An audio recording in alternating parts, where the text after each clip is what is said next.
I married Mark 5 years ago, thinking I had found stability. He was older, successful, and provided me with a comfortable life. But over time, our marriage became more of a routine than a relationship.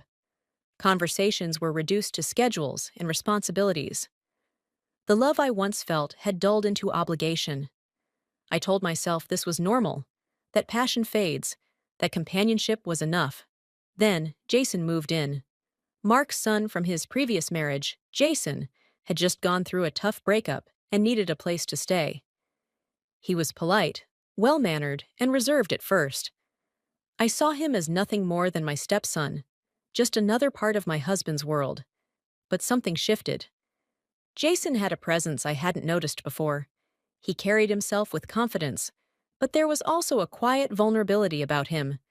He had been hurt, and I recognized that pain because I lived with my own. It started with small moments.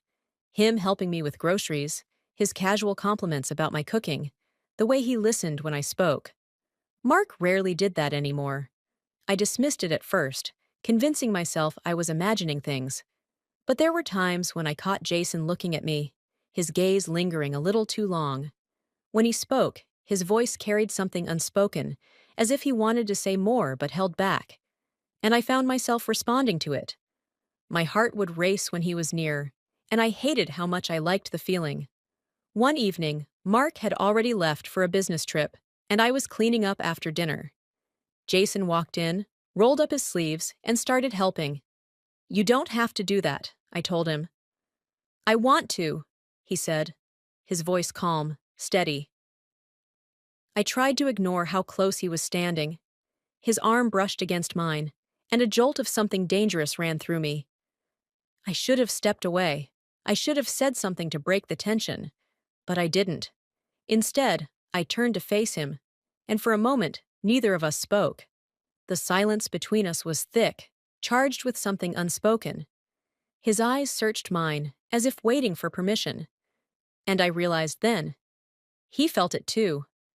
I took a deep breath, forcing a smile, pretending nothing was happening. "I should get some sleep," I muttered, stepping back. "Yeah," Jason said, but his eyes didn't leave mine. I left the kitchen with my pulse racing, locking myself in my bedroom, pressing my hands against my chest to calm my breathing. This was wrong. I knew it was wrong. And yet, lying in bed that night, I couldn't stop thinking about him. The storm rolled in late that evening, rain tapping against the windows as thunder rumbled in the distance. Mark was gone, and the house felt emptier than usual. I had settled on the couch with a glass of wine, trying to lose myself in a book, but my mind wouldn't focus. I kept thinking about Jason, about the way he had looked at me in the kitchen, about how close we had been. I didn't hear him come in until he sat down across from me. He had a blanket draped over his shoulders, his hair slightly damp from the humidity. "Storm knocked the power out," he said. "Guess we're stuck with candlelight." I smiled, trying to play off the tension. "Romantic," I joked, immediately regretting my choice of words. Jason didn't laugh. Instead, he watched me, his expression unreadable. "You seem different lately," he said after a moment. I hesitated, gripping my wineglass a little tighter. "What do you mean?" "You just seem unhappy." He leaned forward, resting his elbows on his knees. "You don't have to pretend with me." His words struck something deep. I had spent so long pretending to be content, pretending that Mark and I were fine, pretending that I wasn't aching for something more. And here was Jason, seeing right through it. "It's complicated," I finally said. Jason exhaled, nodding as if he understood. "You deserve more," he said softly. The room felt smaller, the air thicker. My pulse pounded in my ears as Jason's eyes locked onto mine. Neither of us spoke, but we both knew what was happening. He reached out, his fingers brushing against mine. It was a small touch, barely there, but it sent a current through my body.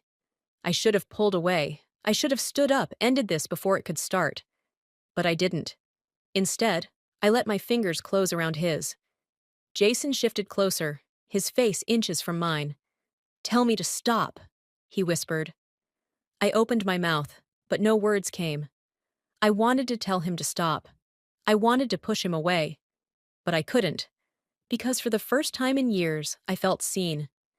His lips brushed against mine, hesitant, waiting for me to push him away, but I didn't. I leaned in, closing the distance, letting myself get lost in him.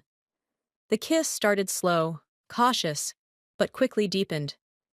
His hands found my waist, pulling me against him, and I melted into his touch. It was wrong. I knew it was wrong. But in that moment, nothing else mattered. Then reality crashed down. I pulled away abruptly, my breathing unsteady. Jason looked at me, his expression torn between desire and regret. I can't, I whispered, my voice barely audible. Jason swallowed hard, nodding. I understand. But as I rushed to my room, heart hammering in my chest, I knew that wasn't the end. It was only the beginning. The morning was unbearable. I avoided Jason, keeping myself busy with meaningless tasks, pretending nothing had happened. But every time I passed him, I felt his eyes on me. Every time he spoke, my body tensed. I told myself it was a mistake, that I would bury it and move on. But deep down, I knew the truth. I didn't want to. By midday, I found myself alone in the kitchen, rinsing dishes with trembling hands. I barely noticed when Jason walked in, but I felt him before I saw him. He moved closer, standing just behind me. "Are we going to pretend last night didn't happen?" he asked, his voice low. I shut off the water and turned to face him. "It shouldn't have." "But it did." He stepped closer, closing the space between us. "And I don't regret it." I should have stopped him, told him this was wrong, but I couldn't. His presence was overwhelming, pulling me into something I wasn't strong enough to resist. He reached for my hand, his touch deliberate. "Neither do you," he murmured. My breath caught. The part of me that wanted to be loyal, to do the right thing, was quickly losing to the part that had been starving for affection, for desire, for something real. His fingers trailed up my arm, slow and teasing, sending shivers down my spine. He was testing me, waiting for me to pull away. But I didn't. When he kissed me this time, there was no hesitation, no guilt. It was deep, urgent, filled with everything we had been holding back. His hands explored my body, claiming me in a way I hadn't been claimed in years. And I let him. I let him take what was never supposed to be his. The weeks that followed were a blur of stolen moments. We were careful, but not careful enough. It didn't matter where we were, a passing touch in the hallway, a whispered exchange when Mark wasn't looking, tangled sheets in the middle of the night. The secrecy only made it more intoxicating. I knew it couldn't last, but I didn't care. With Jason, I felt wanted, desired, alive. Every time I heard Mark's voice, every time I sat across from him at dinner, the guilt should have consumed me. But it didn't, because I had already made my choice. Jason wasn't just an escape. He was the thing I had been missing, and I wasn't ready to let him go. Mark was never one to ask questions, but something had shifted. His eyes lingered on me longer, his voice held an edge of suspicion. I convinced myself we were careful, that the glances, the touches, the stolen moments had gone unnoticed. But deep down, I knew better. One evening, Mark arrived home earlier than expected. I was in the kitchen, Jason standing too close, his fingers barely grazing mine as I handed him a glass. It was nothing, just a moment, but it was enough. When I turned, Mark was there, watching. The room fell into silence. My heart pounded as his gaze moved between us, reading what had been there all along. He didn't say anything at first, just exhaled slowly, his expression unreadable. "How long?" His voice was quiet, too calm. Jason shifted beside me, his body tense. I opened my mouth to deny it, to spin some desperate excuse, but there was no point. The truth was written all over my face. Mark let out a bitter laugh. "I should have seen it," he muttered, shaking his head. The way you look at each other. I was just too blind to believe it. I reached for him, an instinct, a useless attempt to soften the inevitable.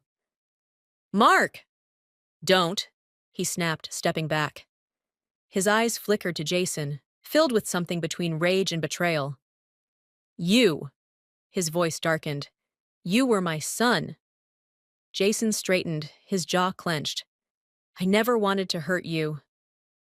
Mark let out another hollow laugh, nodding as if he finally understood something. Then, without another word, he walked away. The next few days unraveled like a nightmare. Mark packed his things in silence, his presence colder than I'd ever known it to be. When the divorce papers arrived, I signed them without reading. Jason left too. He said it was for the best, that staying would only make it worse. I wanted to believe we would find a way back to each other, that what we had meant something. But as I stood alone in the empty house, reality settled in. Passion had been easy. Desire had been effortless. But consequences were permanent, and some choices couldn't be undone.